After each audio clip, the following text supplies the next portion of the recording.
on, sit down, and let's talk about execution.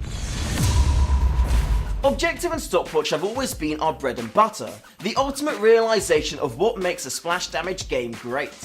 In October 2015, we introduced execution, as we wanted a game mode that would make the transition for new players to Dirty Bomb fluid. But sadly, numbers don't lie, and the truth is that only 5% of players' time in-game is spent in execution. Now more than ever, we need to focus our energy on the areas of the game that really make Dirty Bomb stand out from the crowd. And so, it's with a heavy heart that we've decided to remove execution from Dirty Bomb. This will allow us though to focus on the core experience of the game, making objective and stopwatch the most fun you can have with a keyboard and mouse. And you know what? We're showing no signs of slowing. Ever since taking the game back, we've been constantly staffing up the team and adding more content than ever. In fact, we've another major update coming in the next 2 weeks. Get hyped. To bid farewell to execution, we're kicking off the Final Assault event. During this event, you'll be able to get 2nd edition Containment War loadout cards, a variant on the now classic cards that released with execution. Final Assault equipment cases will drop in matches, and you can pick up event cases with Elite Case bundles in the store. We hope you enjoy them, and make the most of execution while you can. Also with this update, you'll be enjoying a range of balance updates too, and you'll also be able to open your CyberEye proxy case. Today you can pick up Phantom's new look in the store. If you haven't already, then check out the video. Our 3 competition winners have now also been sent their prizes, so congratulations. If you missed out, you can get his 3 Obsidian Operative loadout cards individually, or Phantom and all 3 cards in a bundle. Check them out in the store now. Last week, we gave you a sneak peek at a new feature hitting the game today. For those of you who aren't forum or Reddit detectives, we're introducing a new daily play bonus system to replace the existing one. These rewards scale with every day you play, so the more days you play, the more you'll be able to earn. Recently, we've been having some public casual matchmaking tests, and so far, everything seems to be working well. Success rates of players getting into matches is over 80%, so once we've ironed out a few more bugs, we should be good to release it. Initially, casual matchmaking will be released for European and North American players, as they have the player numbers needed to support the system. All other regions will continue to use the quick join feature, but as Dirty Bomb continues to grow, we'll start shifting across other regions to the new system once they're ready. Jack from Work the Space picked up on a few things that we talked about in our most recent dev update. If you want to know what they are, then check out his video. And if you want to watch the video that started the conversation, you can check that out on our channel too. This weekend, DB Nation is hosting their Summer Cup with a prize pool of $100 winner takes all. If you wanted to take part, then there's still time to get your team together and sign up. Head over to the website and do the thing. Last week, the most reported issues were quick join team balance, ranked, and playing with friends. For quick join match balance, we're continuing to monitor its performance and the quality of matches, so we can then make further updates to it. For ranked, we deployed a hotfix last week to resolve a number of issues, which has done the trick, so feel free to jump back in and enjoy. And for playing with friends, we're the closest we've ever been to getting casual matchmaking out, to make partying up with your friends easier than ever. Did you get an original Containment War card in 2015? If not, which loadout would you love to get in 2nd edition? Let us know in the comments. And if you haven't already, go on and sub! Come on! Do it!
Hey everyone, so there are a number of things that rolled out in the June update that I'd like to talk about. So in this video, I'm going to demonstrate how you can use, for example, region effects within comp lanes. I'm going to talk about the improvements that were made to touch zooming and scrolling. I'm also going to talk about ways that SONAR has now improved its project handling and the new velocity change addition feature. And finally, there's going to be a few words about the virtual controller. Those of you out there who are comping their vocal tracks or guitar solos, you can now rejoice because you can use region effects now in your comp lanes to help you build the take that you are looking for. It's just really as simple as it sounds. So you can use vocal sync or drum replacer or Melodyne, of course, and you can use these in the comp lanes themselves, just as I mentioned, to build the take. So you could, for example, take this clip, make it a Melodyne region effect, do whatever you need to do, and then it'll sit there in the comp lane and it'll contribute to the final comp.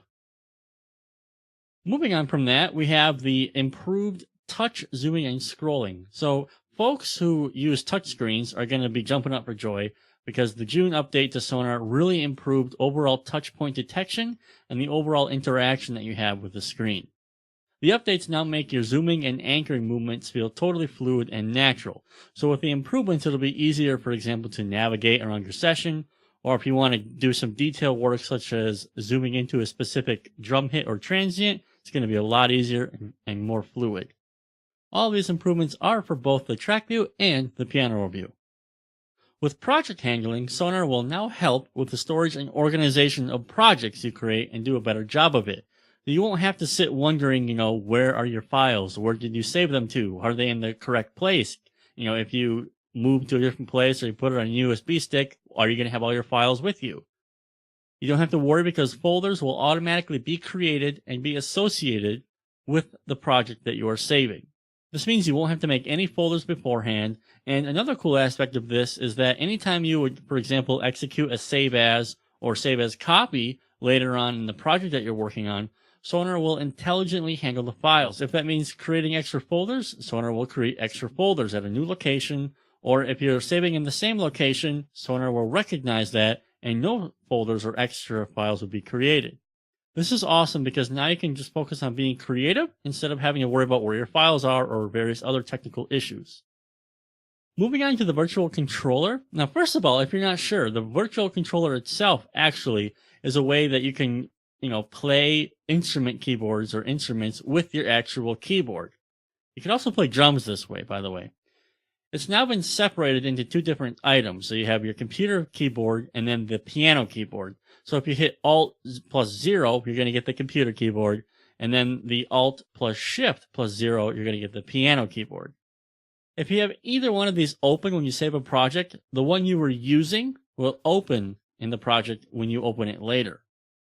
Also, the computer keyboard no longer blocks certain shortcuts, for example, R for recording or delete, or shortcuts that use a modifier. So now you can open views and save your project and record without having to close the controller first.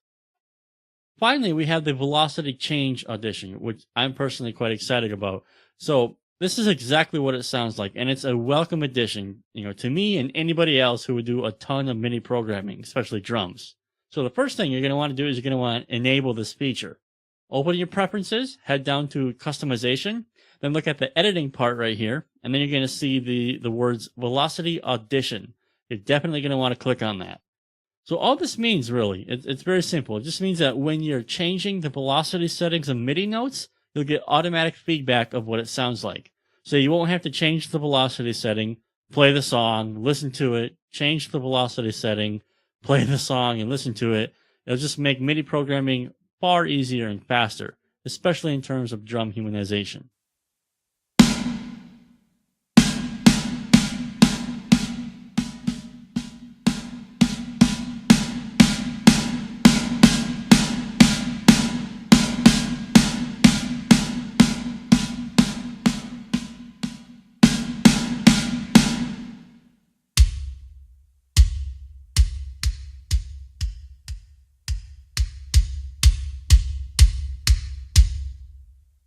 This pretty much covers it. I mean, we talked about the region effects, how you can use them in comp lanes.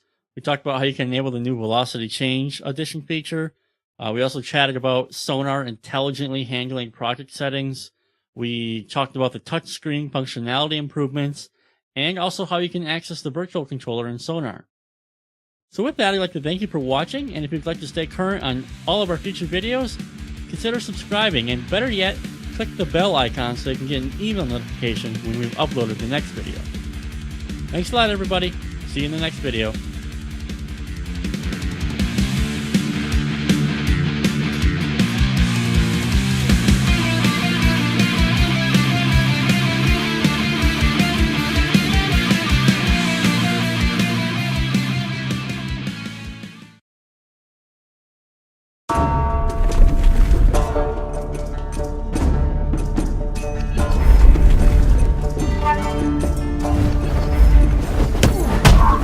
Mastery over your combat deck is crucial in Absolver, but that alone will not lead to triumph in combat. Using powers and weapons judiciously is critical to defeat your opponents.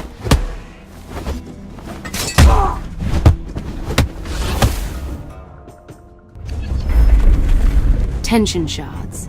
Originally created for the Imperial Guard of the Adal Empire, these essence-infused crystals absorb tension, the unseen energy generated during combat. Once filled, the energy stored in these tension shards can be used to unleash powers or unfold weapons. The energy within the tension shards can be channeled with devastating results. Prospects and absolvers can learn new powers and carefully choose which to equip as they head into battle. A variety of different powers exist, ranging from healing damage taken mid-battle to draining your opponent's stamina. Tension shards can also be used to quickly unfold a weapon in the heat of combat. Unfolding a weapon in combat changes your combat deck, making it harder for your opponent to anticipate your movements. Weapon attacks inflict more damage than bare hands, while also adding in cut damages, which chip away your opponent's health, even while they are in a defensive guard. Take heed. Weapons can break if used for too long, and warriors can be disarmed by a flurry of targeted blows. When a fighter is disarmed, their opponents are able to pick up the weapon and use it against them. The ruins of the Adal Empire can quickly become an unforgiving battleground for the unprepared prospect.